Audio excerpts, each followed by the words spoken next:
ณฑ์ต่างๆอย่างงมงายในการฆ่าสัตว์หรือการละเมิดข้อห้ามอื่นๆนั้นมันสำคัญที่เจตนาท่านย่อมรู้อยู่แก่ใจของท่านเอง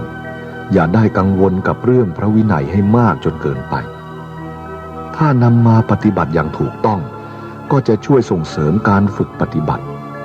แต่พระภิกษุบางรูปกังวลกับกฎเกณฑ์เล็กๆน้อยๆมากเกินไปจนนอนไม่เป็นสุข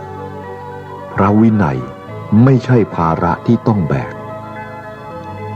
ในการปฏิบัติของเราที่นี่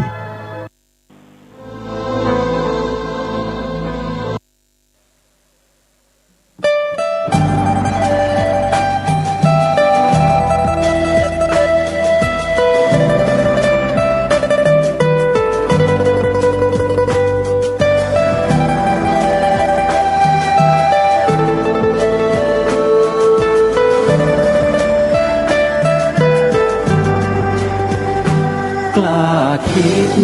ก็ต้องกล้าทำอย่ากลัวถ้าทำความดีเป็นศึกษาปัญหาให้ทันท่วงทีเมืองไทยจะพัฒนากว่านี้รายการดีๆคดีโลกคดีธรรมขอรำพันบรรยายความคิดเครื่องหมายแห่งสีทั้งสามงามถนัดขาวคือบริสุทธิ์สีสวัสดิ์หมายพระไตรรัตน์และธรรมะคุ้มจิตไทยแดงคือโลหิตเราใสซึ่งยอมสละได้เพื่อรักษาชาติศาสนา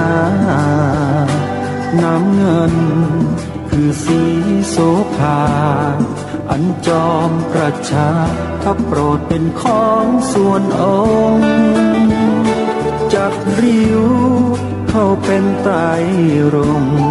จึงเป็นสีธงที่รักแห่งเราชาวไทยทหารอวตารนำไปยงยุทธวิชัยวิชิตก็ชูเกียรติสยามประเทศไทยที่เจริญมั่นคงมาได้จนถึงทุกวันนี้มิได้เกิดขึ้นจากความหวาดกลัวอย่างคลาดเขลาแต่บรรพบุรุษไทยของเราทุกยุคทุกสมัยล้วนแต่มีความกล้าหาญและชาญฉลาดปกป้องเอกราชสร้างชาติให้เกิดความมั่นคงโดยมีธงแห่งพระไตรรัตน์เป็นเครื่องนำชัยจึงเป็นที่มาที่ไปของรายการคดีโลกคดีธรรมกล้าคิดก็ต้องกล้าทำอย่ากลัวถ้าทำความดี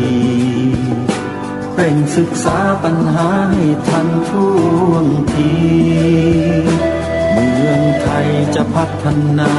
กว่านี้รายการดีๆคดีโลกคดีธรรมรายการดีๆคดีโลกคดีธรรม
วันแรม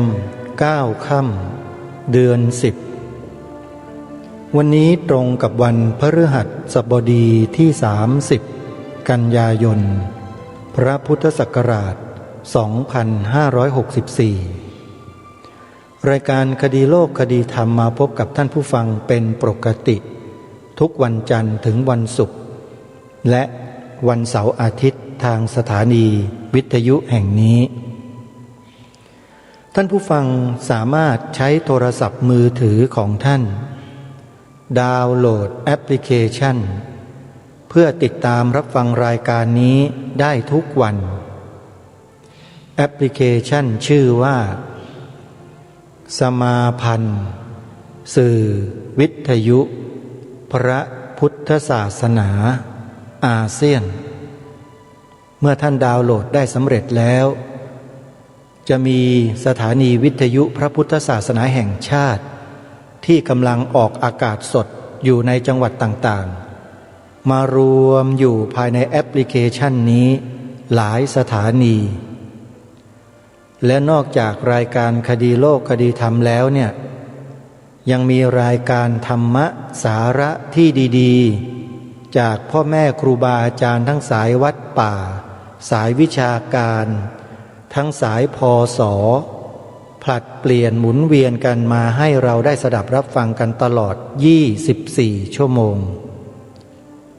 ความพิเศษของแอปพลิเคชันที่ทางรายการได้ประกาศเชิญชวนให้ทุกท่านดาวน์โหลดกันทุกวันนี้พิเศษจริงๆสะดวกมากๆในการใช้งานไม่ว่าท่านจะไปอยู่ที่ไหนแห่งใดก็ตามทั้งในประเทศและต่างประเทศถ้าท่านได้ดาวน์โหลดแอปพลิเคชันนี้ไว้ในโทรศัพท์ของท่านเนี่ยท่านก็จะสามารถเปิดรับฟังธรรมะสาระที่ดีๆมีประโยชน์ในประเทศไทยของเราได้ตลอด24 ชั่วโมงทุกแห่งทุกหนของโลกนี่คือความพิเศษของแอปพลิเคชันจึงได้บอกกับพวกเราท่านทั้งหลายว่าช่วยกันดาวน์โหลดไว้เถอะเป็นการสร้างสมบุญกุศลบารมีธรรมต่อเนื่องการฟังบ่อยๆฟังเนืองๆฟังมากๆฟังเยอะๆแล้วใช้สติใช้ปัญญาพิจารณาไปตามข้อธรรมะนั้นทุกวันฟังแล้วฟังอีกฟังซ้ำยิ่งฟังเดี๋ยวก็ยิ่งเข้าใจในข้อธรรมหลายๆข้อที่เราเคยฟังมาแล้วแต่ไม่เคยฟังอีกเลยก็เลยรู้อยู่แค่นั้นเองอธิบายขยายความตีความตีไม่แตกแยกไม่ออกมันก็เลยปลงไม่ตกก็เลยต้องทุกข์อยู่อย่างนั้นตลอดไปเพราะไม่ฟังต่อเนื่องนี่เองเพราะฉะนั้นท่านทั้งหลายใครก็ตามนะที่ดาวน์โหลดแอปพลิเคชันนี้ไว้ฟังท่านเป็นผู้ที่มีความโชคดีมากๆแล้วท่านก็แบ่งปันความโชคดีนี้ให้กับผู้อื่นโดยการบอกต่อท่านก็จะได้บุญเพิ่มพูนขึ้นกว่าเดิมอีกเยอะเลยจริงๆจึงขอฝากให้พวกเราเก็บเกี่ยวบุญกันให้เยอะๆนะด้วยการฟังด้วยการบอกให้ผู้อื่นได้ดาวน์โหลดแอปพลิเคชันนี้ไว้ฟังร่วมกันรายการคดีโลกคดีธรรมได้ปรารภถึงเรื่องวันพระราชทานธงชาติไทยมาสิ้นสุดตั้งแต่เมื่อวานนี้และในวันนี้เนี่ยก็จะเริ่มสรรหาสาระที่เป็นประโยชน์อื่นๆมามอบให้กับพวกเราต่อไปสำหรับในวันนี้เพื่อให้เกิดความต่อเนื่องกันกับเรื่องของธงชาติไทยที่เราฟังกันมาตลอด5 วันก็เลยได้อัญเชิญบทพระราชนิพนธ์เทศนาเสือป่าที่ทางรายการพูดไว้ในรายการต่อเนื่องมาจะอ้างบทพระนิพนธ์นี้ตลอดว่าทำไม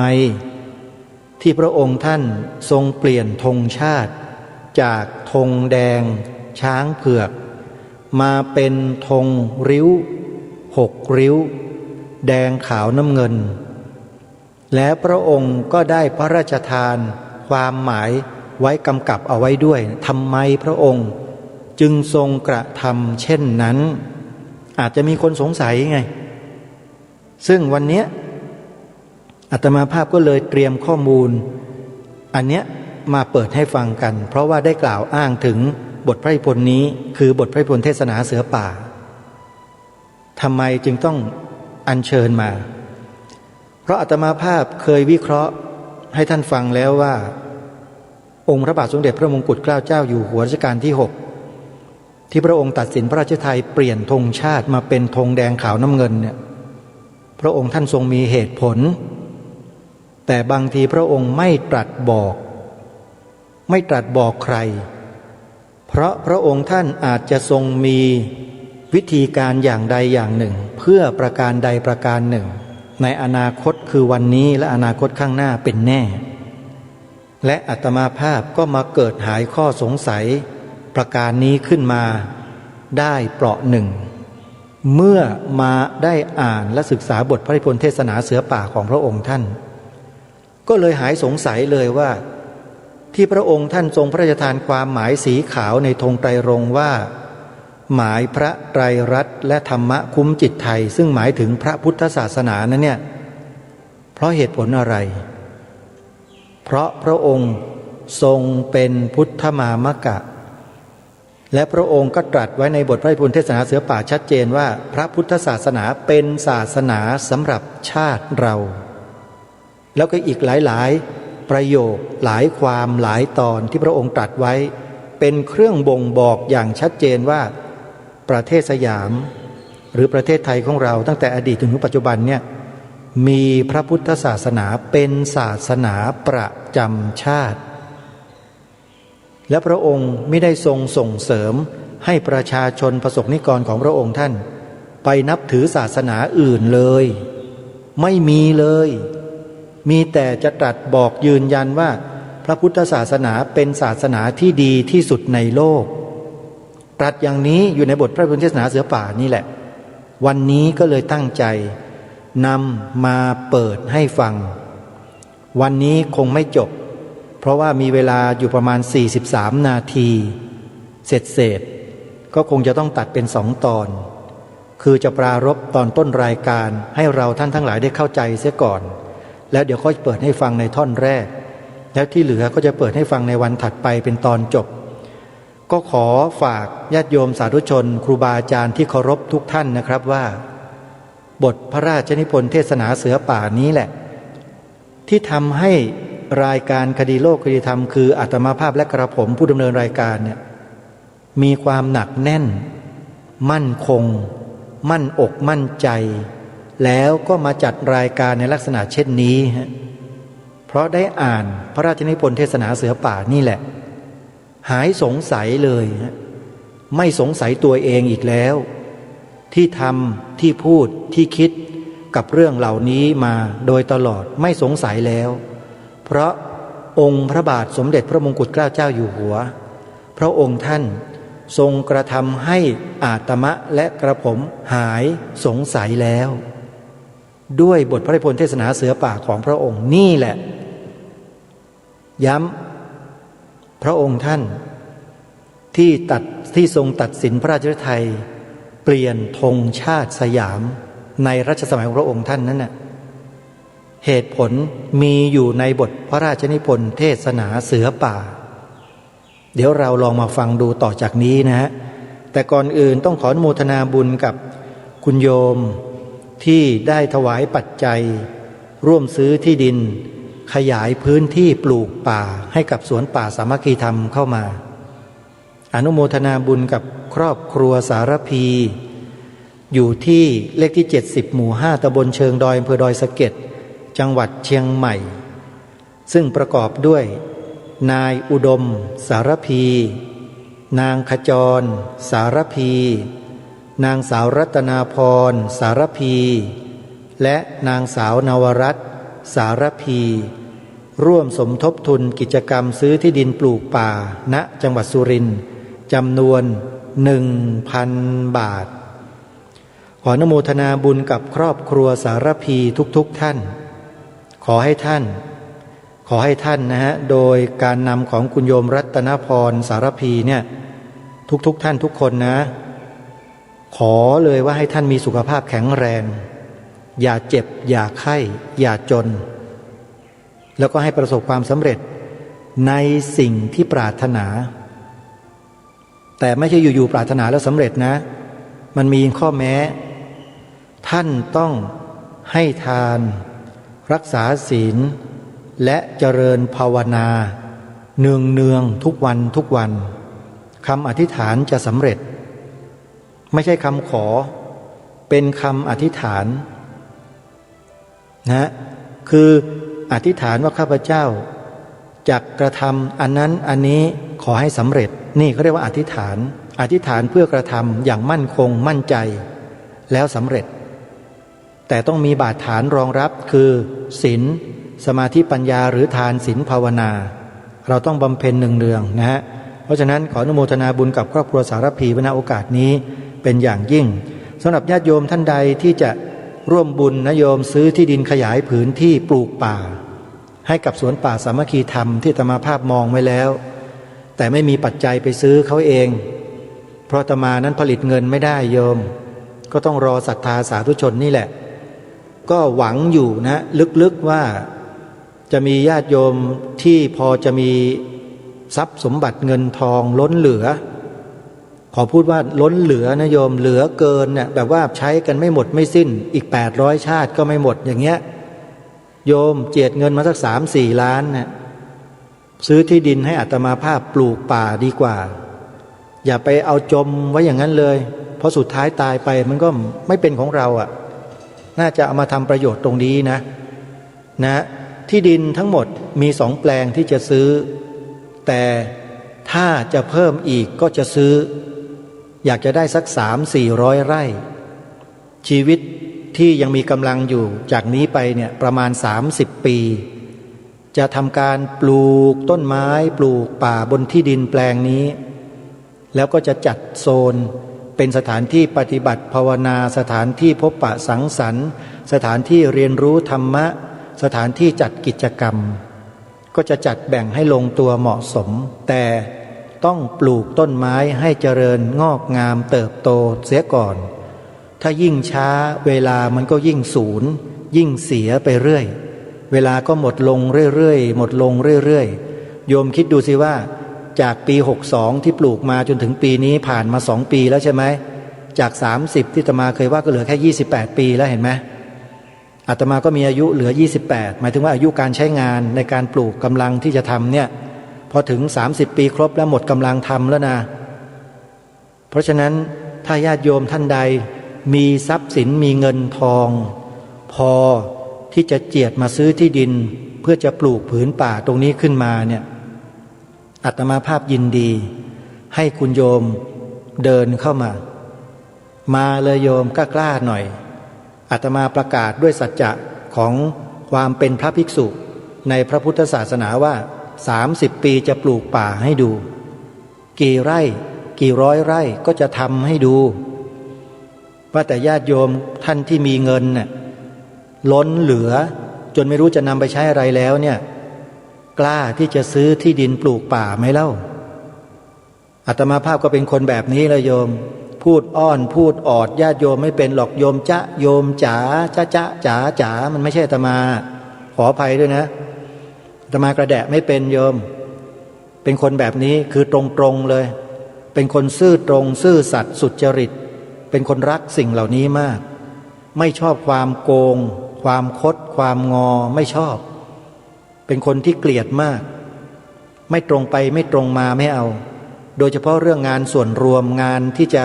ทำประโยชน์สาธารณะเนี่ยตรงๆเลยโยมพูดตรงๆนะเพราะฉะนั้นใครที่จะร่วมตรงนี้เชิญได้นะโยมนะเขากำหนดราคาที่ดินเอาไว้ไร่ละนะฮะ100,000 บาทไม่เกินนี้แน่นอนไม่เกินนี้นะไม่เกินนี้อาตมาภาพเล็งไว้2 แปลงที่ติดกับสวนป่าสามัคคีธรรมเอาไว้แล้วแปลง18 ไร่แปลง17 ไร่รวมแล้วก็35 ไร่กว่า ใครจะร่วมบุญเป็นเจ้าภาพซื้อปลูกป่าโยมติดต่อเข้ามาที่อาตมาภาพโดยตรงเลยนะโดยเฉพาะญาติโยมที่มีเงินเหลือเยอะๆนะโยมนะญาติโยมโดยทั่วๆไปที่มีเงินมีทรัพย์สินน้อยๆที่ทำกันตามกำลังศรัทธาเนี่ยก็จะได้ชื่นใจร่วมกันด้วยอาตมาภาพไม่ได้ทิ้งญาติโยมรายเล็กๆนะโยมเล็กๆน้อยๆเนี่ยบาทหนึ่งอาตมาก็ให้ความสำคัญนะโยมไม่เคยดูถูกเงินเลยสมัยก่อนเป็นเด็กๆเนี่ยพ่อเนี่ยสอนอาตมาภาพทำอะไรรู้ไหมเดินกลับจากโรงเรียนอย่ากลับเฉยๆหาเก็บเศษตะปูเศษเหล็กใส่กระเป๋าใส่อะไรมาด้วยเก็บมันทุกวันปรากฏว่ามันไม่ได้แค่เศษตะปูเด้ไม่ใช่ได้เศษเหล็กโยมบางทีก็เจอเหรียญ5 บาทเหรียญบาทเหรียญสลึงเก็บได้ทุกวัน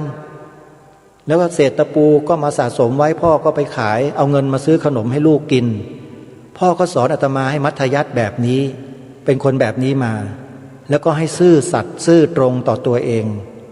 ไม่คดไม่โกงไม่ทุจริตไม่เอาเปรียบใครช่วยเหลือใครได้ช่วยไปเลยนี่คืออาตมาภาพทุกวันก็เป็นอย่างเนี้ยนะไม่เคยสะสมไม่เคยเก็บไม่เคยอะไรทั้งนั้นได้ถ้ากวาดโยมกวาดทำความสะอาดกุฏิไม่ไหวหลังใหญ่เหลือเกินอยู่คนเดียวหมายถึงว่าทำอยู่คนเดียวเนี่ยมันเหนื่อยเหมือนกันวันหนึ่งทำไม่ไหวหรอกนะเมื่อก่อนเป็นเด็กวัดก็ทำอยู่หลังนี้แหละอยู่กุฏิหลังใหญ่นี่แหละที่ว่ายาว35 เมตรกว้าง15 เมตรกว้าง12 เมตรครึ่งเนี่ยโยมสูง15 เมตรหลังเบอร์เทิ่มเลยกำลังทาสีอยู่งบประมาณก็ไม่พอด้วยขันจะบอกบุญญาติโยมเยอะๆหลายๆรายการโยมก็เพลียบุญกันอีกไม่ไหวอาตมาภาพก็ต้องยอมนะ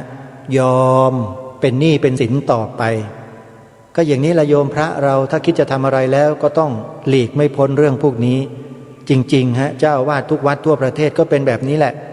นะอันนี้อาตมาภาพไม่ใช่เจ้าอาวาสเราเป็นพระลูกวัดเต็มขั้น 100% เลยแต่ได้มาถือครองกุฏิหลังใหญ่ที่สุดในวัดมหาธาตุ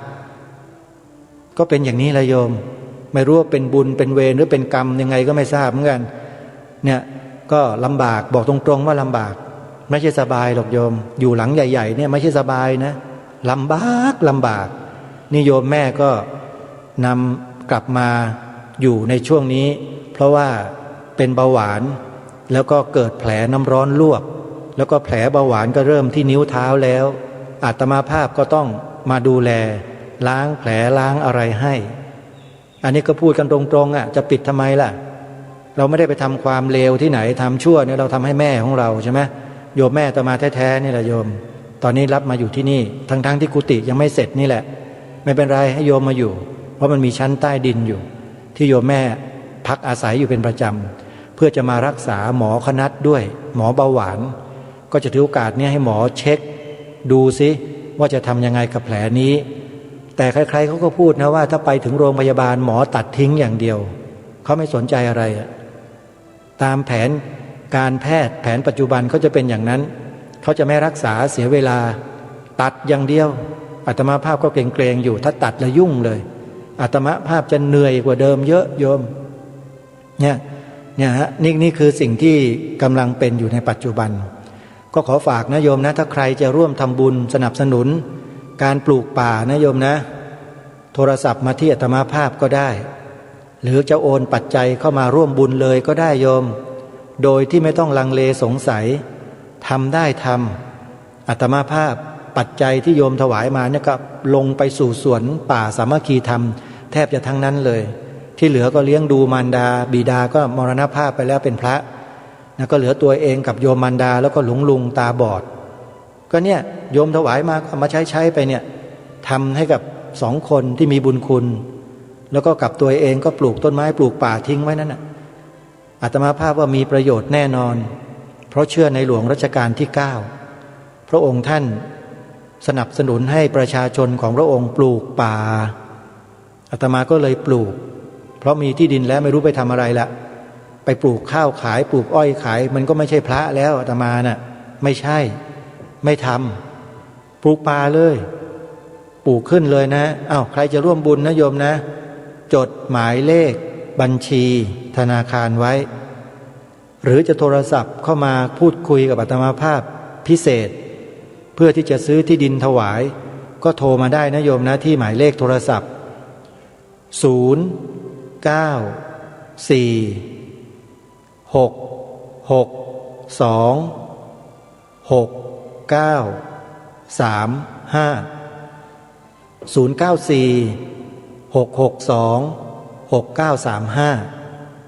ำหรับเบอร์บัญชีที่ญาติโยมจะทำบุญ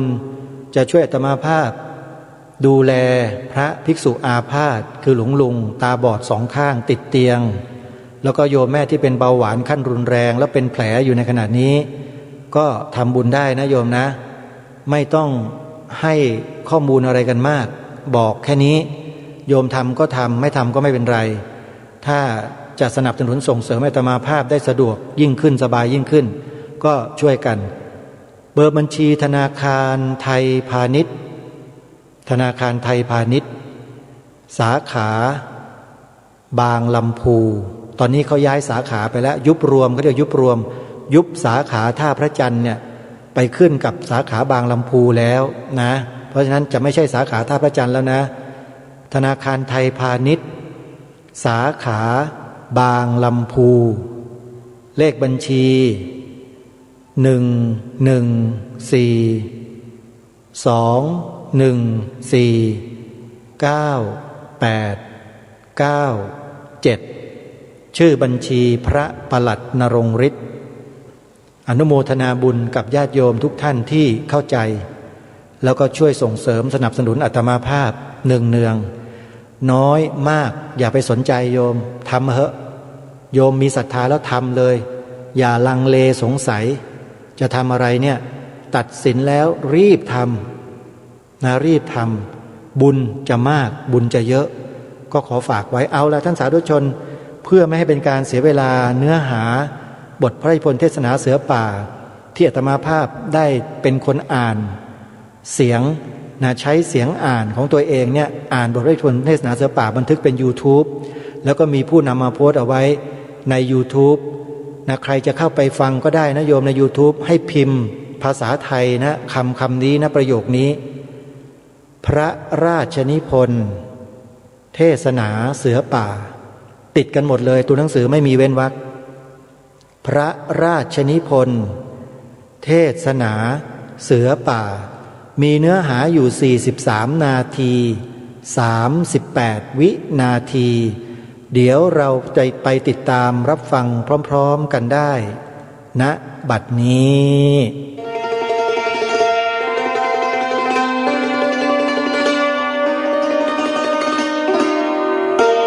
เทศนาเสือป่าพระบาทสมเด็จพระมงกุฎเกล้าเจ้าอยู่หัวได้ทรงพระราชนิพนธ์ขึ้นโดยเป็นการรวบรวมคำเทศนาซึ่งพระองค์ได้ทรงแสดงแก่บรรดาเสือป่าณพระราชวังสนามจันทร์ระหว่างวันที่5เมษายนพุทธศักราช2457ถึงวันที่28สิงหาคม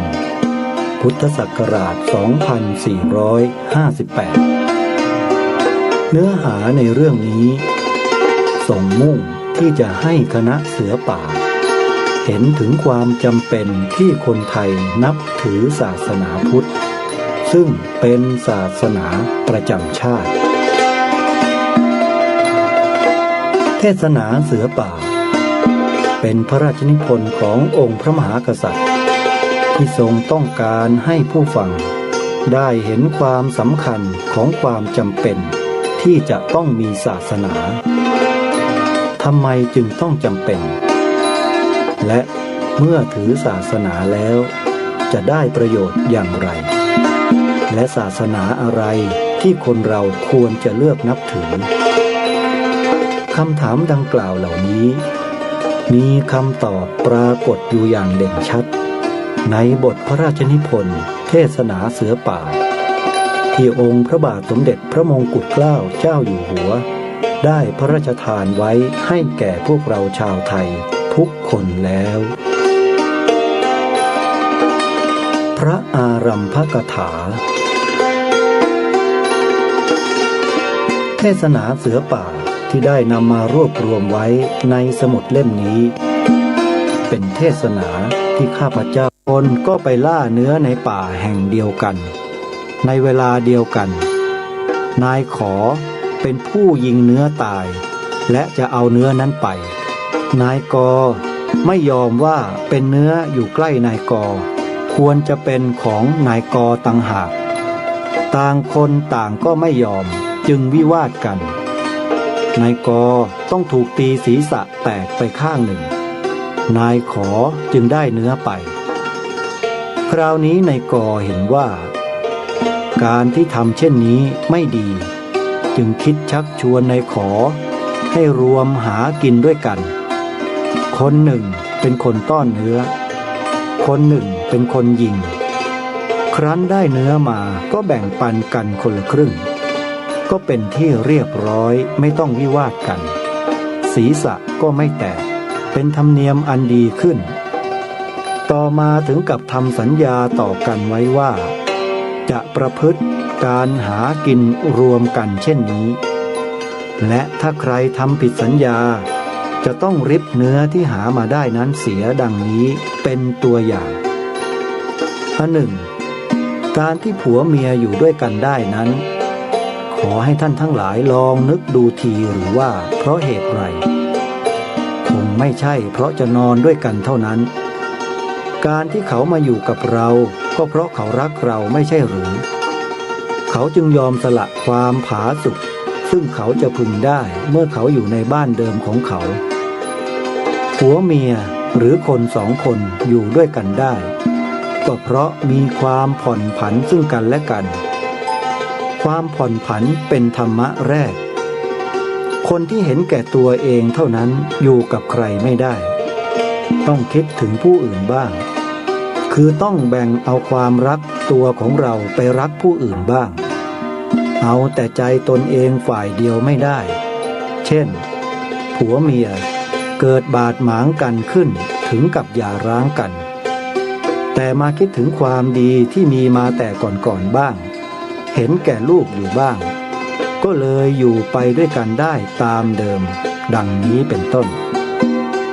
เมื่อคนเรารวบรวมกันเป็นครัวขึ้นแล้วครัวหลายๆครัวซึ่งมารวมกันเข้าจึงเป็นคณะการที่อยู่กันเป็นคณะนั้นก็ต้องอาศัยความยินยอมผ่อนผันและความตกลงในระหว่างคนที่อยู่ร่วมกันธรรมะนี้เกิดขึ้นด้วยความจำเป็นเพราะมะเร็งเห็นว่าการที่อยู่ด้วยกันโดยเรียบร้อยนั้นดีกว่าแย่งชิงตีรันฟันแทงกันการขโมยเป็นของที่ต่างคนต่างก็ไม่ชอบจึงมาตกลงกันว่าการขโมยนั้นเป็นของชั่วจึงเกิดมีศีลขึ้นการแสดงธรรมะหรือศีลนี้มีผู้ที่รู้และแสดงขึ้นในหมู่หรือคณะนั้นจึงเกิดมีครูนี้เมื่อมีมากคนขึ้น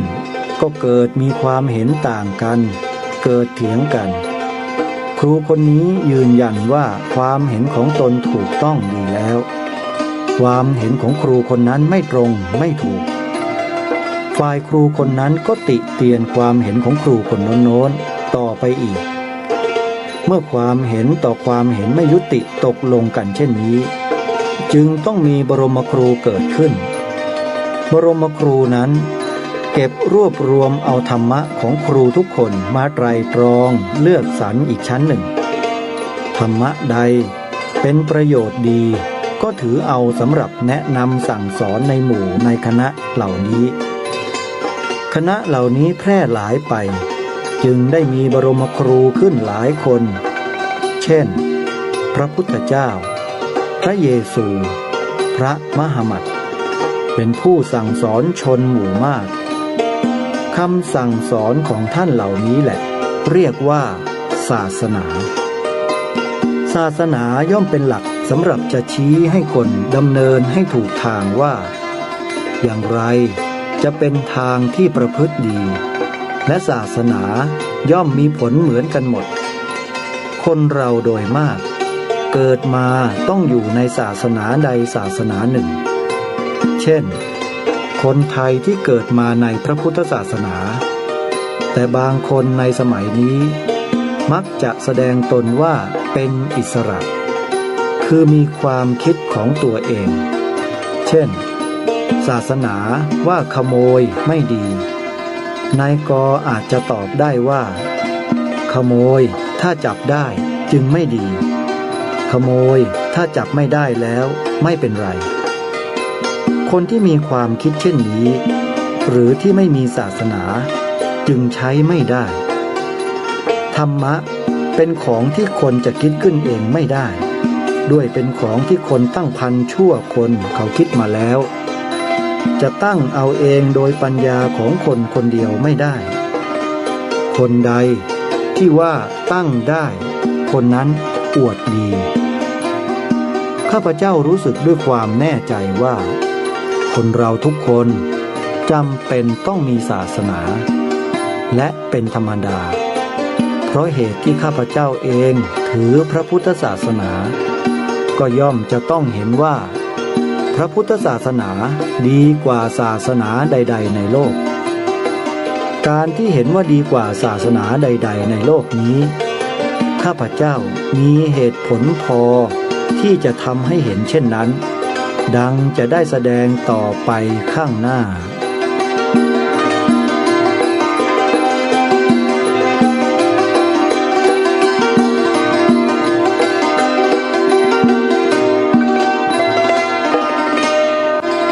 ศาสนาเป็นของสำหรับชาติตามถ้อยคำที่ข้าพเจ้าได้กล่าวมาในกันก่อนบางทีผู้ได้ฟังแล้วจะสำคัญไปว่าข้าพเจ้าเป็นผู้ที่มีความคิดแผลงจากครูบาอาจารย์ในการที่ไม่เชื่อปาฏิหาริย์แต่อันที่จริงถ้าท่านทั้งหลายสังเกตสักหน่อยแล้วจะแลเห็นได้ว่าตามความจริงข้าพเจ้าไม่ได้กล่าวปาฏิหาริย์ว่าไม่มีที่ข้าพเจ้ากล่าวนั้นคือกล่าวว่าปาฏิหาริย์ย่อมมีสาเหตุอย่างใดอย่างหนึ่งซึ่งเป็นไปโดยธรรมดาของโลกแต่หากไม่ได้ไตร่ตรองหรือตรวจตราพบเหตุเราไม่รู้ว่าเป็นเหตุอย่างไรแลเห็นแต่ผลทีเดียวเท่านั้นต่างว่าถ้าอยู่ดีๆเราจะแลเห็นควันขึ้นมาแล้วไม่มีไฟควันนั้นคงเป็นของอัศจรรย์นี่แหละคือปาฏิหาริย์เปรียบฉันใดควันในที่นี้ก็เปรียบฉันนั้นเหมือนกันถ้าคนเรามีความสามารถค้นให้ลึกลงไปคงได้ทราบสาเหตุแห่งปาฏิหาริย์แต่คนเราไม่ใช่เทวดาความรู้ของเราถึงจะมีมากปานใดถึงผู้ที่เป็นนักปราชญ์จะเรียนจากชาติใดภาษาใดก็ตามในเวลานี้ย่อมมีที่ขีดขั้นแห่งความรู้ถ้าไม่มีที่ขีดขั้นแห่งความรู้และเราอาจจะรู้ได้ไม่มีที่สิ้นสุดเช่นนั้นแล้วเราทุกคนคงเป็นพระพุทธเจ้ากันเสียหมดแล้วคงรู้เท่าพระพุทธเจ้าเสียหมดแล้วนี่เราไม่รู้เท่าพระพุทธเจ้าแม้ในธรรมะเราก็รู้ไม่เท่ากันทั้งหมดเสียแล้วสิ่งที่มีในโลกที่เราเคยเห็นและเคยได้ยินเขากล่าวถึงก็มีเป็นอันมากขึ้นทุกวันแต่อย่างนั้นยังมีของใหม่ผุดโผล่มาปรากฏขึ้นแก่ตาทุกวันจึงแลเห็นได้แล้วว่าสิ่งทั้งปวงบรรดาที่มีอยู่ในโลกใครๆจะเห็นหรือจะทราบถึงทั้งหมดหามิได้เพราะฉะนั้นปาฏิหาริย์ทั้งปวงซึ่งเป็นผลแลเห็นได้แล้วเหตุจะเป็นอย่างไรไม่รู้ก็มีมากเพราะฉะนั้นที่จะตัดความเสียทีเดียวว่าปาฏิหาริย์ไม่มีนั้นไม่ถูกแม้แต่พระพุทธองค์ก็ยังทรงยอมรับว่าปาฏิหาริย์อาจจะมีได้ข้อที่ว่าปาฏิหาริย์อาจจะมีได้เช่นนี้คือแปลว่าอาจจะมีสิ่งใดสิ่งหนึ่งซึ่งเกิดขึ้นโดยคนเราอธิบายไม่ได้ด้วยวิทยาศาสตร์คือไม่มีอยู่ในตำรับตำราซึ่งนักปราชญ์โบราณได้สอนมา หรือนักปราชญ์ใหม่จะค้นพบเป็นของที่อัศจรรย์แปลกกว่าที่เป็นไปตามธรรมดาโดยมาก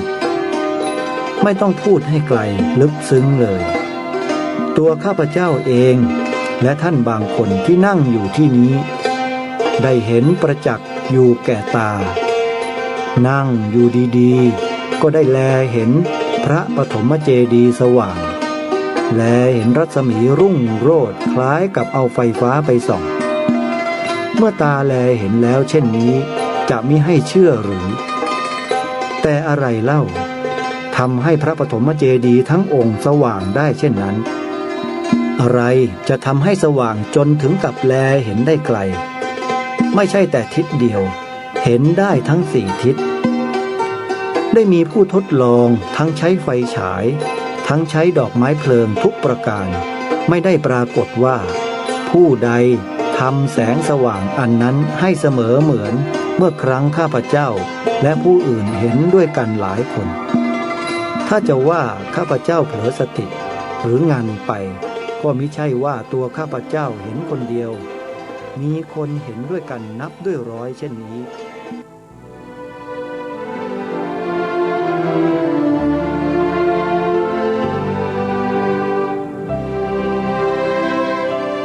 แหมเสียดายท่านผู้ฟัง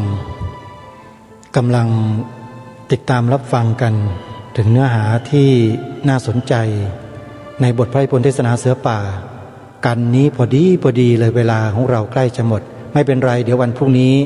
มาติดตามรับฟังกันต่อพระองค์ท่านตรัสถึงปาฏิหาริย์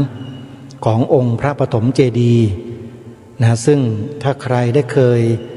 อ่านบทพระนิพนธ์เทศนาเสือป่าก็จะทราบพระราชปรารภของพระองค์ในส่วนนี้ชัดเจนและสิ่งนี้เกิดขึ้นจริงๆนะที่องค์พระปฐมเจดีย์และองค์พระมหากษัตริย์ไทยของเราที่ทอดพระเนตรเห็นด้วยพระองค์เองมีถึง3 พระองค์3 พระองค์คือพระบาทสมเด็จพระจอมเกล้าเจ้าอยู่หัวรัชกาลที่4พระบาทสมเด็จพระจุลจอมเกล้าเจ้าอยู่หัวรัชกาลที่5และพระบาทสมเด็จพระมงกุฎเกล้าเจ้าอยู่หัวรัชกาลที่6เมื่อสมัยที่พระองค์เสด็จประทับอยู่ที่พระราชวังสนามจันทร์ที่นครปฐมนี่ก็เป็นที่มาที่ไปบทพระนิพนธ์เทศนาเสือป่ายังไม่จบนะโยมนะเดี๋ยววันพรุ่งนี้เรามาติดตามรับฟังกันต่อสำหรับวันนี้เวลาของรายการหมดสุดท้ายช่วงท้ายของเวลาวันนี้สรุปอีกครั้งหนึ่งว่าการนำอัญเชิญบทพระนิพนธ์เทศนาเสือป่ามาเปิดให้ฟังในวันนี้เพราะสืบเนื่องจากที่ผ่านมาได้ปรารภถึงวันพระราชทานธงชาติไทยแล้วก็มีคนคิดจะบิดเบือนความหมายพระราชทานธงไตรรงค์ของพระองค์ท่านใช้สื่อต่างๆเผยแพร่ความคิดของตนเองที่ผิดๆให้กับผู้อื่นอาตมาภาพก็เลยต้องมากล่าวมาพูดเพื่อนำเอาความถูกต้องความที่เป็นจริงนั้นมาเสนอในรายการแล้วก็ปิดท้ายด้วยบทพระราชนิพนธ์เทศนาเสือป่าเพื่อเป็นการย้ำว่าแนวพระราชดำริของพระองค์ท่านผู้ทรงพระราชทานธงไตรรงค์พร้อมด้วยพระราชทานความหมายไว้นั้นมิได้มีส่วนใดเลยที่จะปฏิเสธหรือจะเว้นอย่างใดอย่างหนึ่งว่าสีขาวในธงชาติมิได้หมายถึงพระพุทธศาสนาสีขาวคือพระพุทธศาสนาจริงๆพรุ่งนี้เดี๋ยวเรามาติดตามรับฟังกันต่อวันนี้เวลาของรายการหมดต้องขอสมมุติยุติไว้แต่เพียงเท่านี้ไว้พบกันใหม่ในวันต่อไปขอความสุขสวัสดีในธรรมแห่งองค์สมเด็จพระบรมศาสดาสัมมาสัมพุทธเจ้าจงปรากฏเกิดมีขึ้นในจิตใจของท่านผู้ฟังทุกท่านทุกคนเทินขอเจริญพร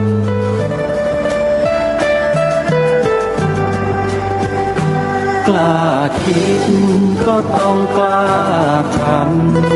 ำอย่ากลัวถ้าทำความดีเป็นศึกษาปัญหาให้ทันท่วงทีเมืองไทยจะพัฒนากว่านี้รายการดีๆคดีโลกคดีธรรมขอรำ ำพันบรรยาย ความคิดเครื่องหมายแห่งสีทั้งสามงามถนัดขาวคือบริสุทธิ์สีสวัสดิ์หมายพระไตรรัตน์และธรรมะคุมจิตไทย แดงคือโลหิตเราใสซึ่งยอมสละได้เพื่อรักษาชาติศาสนา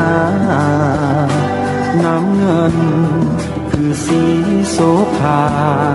อันจอมประชาถ้าโปรดเป็นของส่วนองค์ จากริ้วเข้าเป็นไตรรงค์จึงเป็นสีธงที่รักแห่งเราชาวไทย ทหารอวตารนำไปยงยุทธวิชัย